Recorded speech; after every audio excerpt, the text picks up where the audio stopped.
How's it going, everybody? It's Pilot Flame, and we are back with another FPL video, and today we're going to be looking at PEP Roulette for Game Week 6. If you don't know how the series works, it's basically we try to guess the lineup that he is going to put out, this man in particular, Pep Guardiola, for Manchester City in the Game Week 6, and we do this game to game, and we see how things change, how he changes tactics, how he changes team, and we're looking in the perspective of FPL assets. If you haven't done so already, make sure to leave a like on the video, subscribe to the channel if you are new. It greatly helps us out here, as well as turn those notification bells on so you can get the content as soon as it is readily available, and give us a follow over on Twitter and Twitch. We will be doing our deadline stream tomorrow at the time of you seeing this video, so tomorrow being the Thursday of the game week, so the day before Game Week 6 actually kicks off. That's going to be at 7 p.m. EDT, and make sure to check out Twitter as well and drop a follow over there as we post updates as to what videos are coming out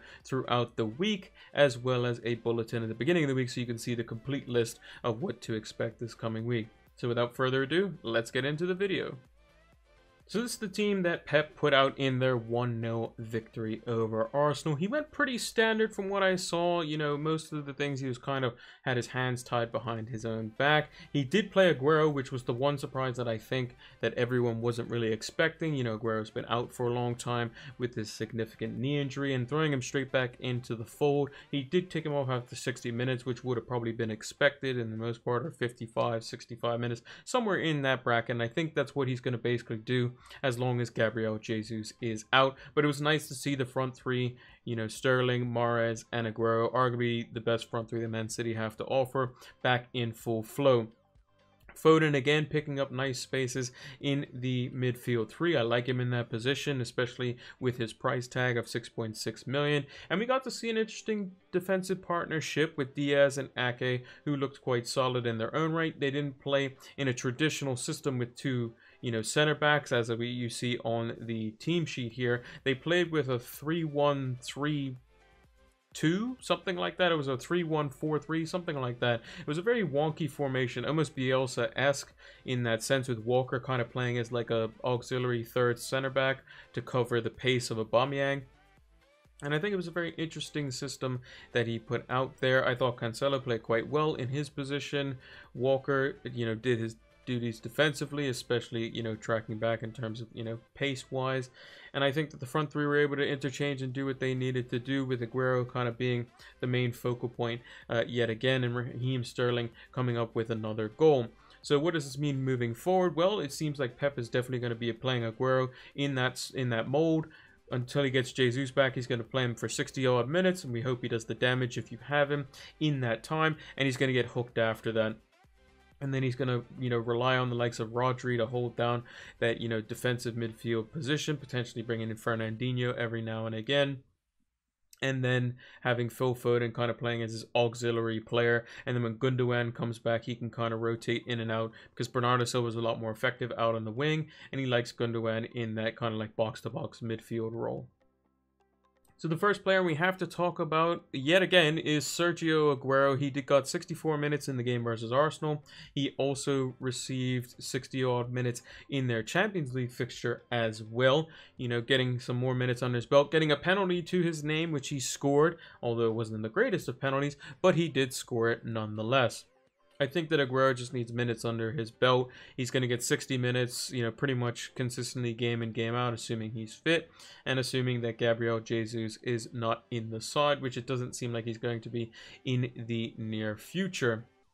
I think he's going to be on penalties if De Bruyne is out of the team, and we'll have to wait and see what the press conference brings, because that's going to be quite important. But I think for the time being, if you're bringing in Aguero for 10.4 million, which is his current price, one of the lowest I've seen in, recent times, West Ham away looks like a great fixture to bring him in for, and I think he'll be a great FPL asset in that regard. And as we know, the golden rule is if Gabriel Jesus or Aguero is out, you're bringing the other Manchester City striker, because they're going to get a boatload of chances and they're going to score boatloads of goals. The only difference here is that De Bruyne is out. So I would kind of potentially wait and see if you're a bit more eager and you want to, get the differential, because I think he is around like 1.92% owned at the time of recording. So he could definitely be a fantastic differential going into Game Week 6.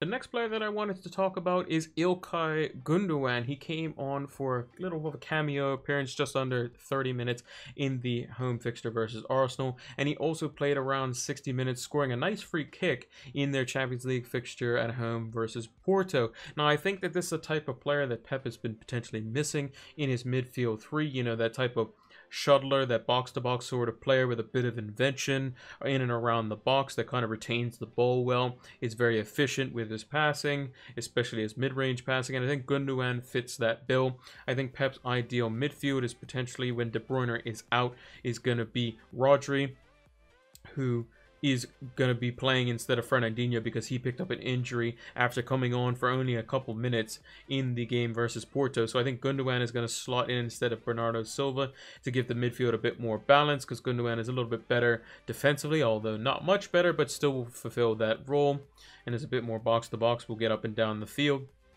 And then he'll have Phil Foden as the more attacking outlet, as it were, the more of like the inventor, maybe as potentially as the number 10 in that role. Maybe he puts Sterling there, and then he puts, you know, Foden out wide, and he goes with a 4-2-3-1. We'll have to see, but I think Gundogan could definitely be in for a shout for the start this week, especially since, you know, he's progressively gained more and more minutes. Came off early, probably due to, you know, lack of fitness, but will definitely probably, you know, be looking at starting going into their fixture versus West Ham away. Now, Gundogan wouldn't be the most exciting FPL asset, but Riyad Mahrez definitely could be, scoring 12 points in Game Week 3 and not returning in Game Week 4 or 5. However, he is seeing consistent minutes, at least in the Premier League. 90 minutes in Game Week 3, 76 in Game Week 4, and 90 in Game Week 5. And I think he's going to get a good chunk of minutes versus West Ham in Game Week 6 as well. He played the full game versus Porto in midweek in the game tonight. And he, you know, looked, you know, somewhat lively, you know, doing his thing, a little bit of trickery, all those sorts of things that Mahrez does. And he's a very good FPL asset because he's very, you know, I would say greedy, I would guess. It wouldn't be the exact term, but he does like to take a fair few shots for himself, although he is underrated when it comes to his key passes. And I think that Mahrez could be someone who provides more of the creative threat out on that flank. And I think you just have to go with your best front three. You're already somewhat behind in the Premier League, as you know, is Man City, you know, only getting a win versus Arsenal, a draw versus Leeds, and then a win versus Wolves. You know, they're a little bit behind the, you know, behind the queue in terms of like where they're placed in the Premier League. They still have defensive issues, as was shown against Porto in tonight's Champions League game. Mahrez does help track back a little bit. His fitness is amazing, and since coming back from being out in quarantine, he's looked, you know, he's looked pretty good. And his average points was actually better than De Bruyne's last season for the number of minutes that he did play, and he kind of just fell out of favor randomly post restart, which is a bit odd to me. But I think Mahrez, Sterling, Aguero, those three are the best up front. I think Mahrez definitely starts for me, as both him and Sterling did play for the full 90 tonight in the Champions League game. Mahrez is definitely in for me, and I wouldn't be surprised if he could be a very good differential shout versus West Ham in Game Week 6.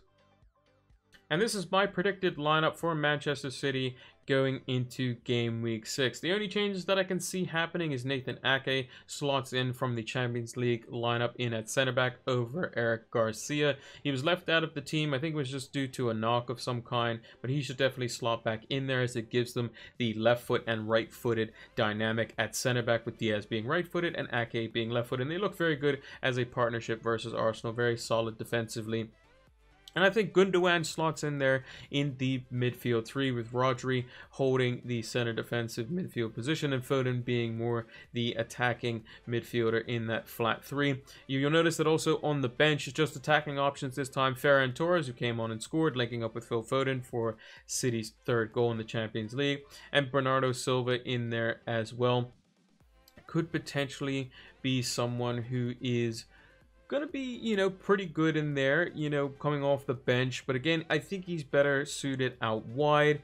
Riyad Mahrez and Sterling are obviously better players than him, just based on just sheer ability.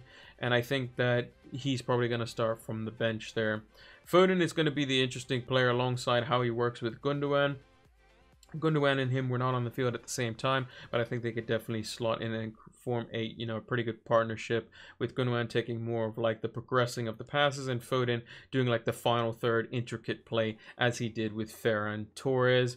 I think that if Ake's not back, then that causes a bit of an issue. Then you're looking at playing John Stones, who had to come on for Fernandinho, who, as you can see, is not part of my key substitutions as he is a defender in FPL. He came off injured and could be out 4 to 6 weeks, according to Pep Guardiola. And I think then you have to look at playing Stones and Diaz together. Two right footers. Is that necessarily the best thing in the world? No, probably prefer Ake or Laporte if they were fit. Cancelo and Walker are pretty nailed for me. I don't think Mendy's coming back in, even if he was fit. I think he does have some type of fitness issue at the moment. But again, I think the lineup is solid enough where they should definitely get the job done versus West Ham. And I think that Foden and specifically Mahrez will probably be a big part of how they play.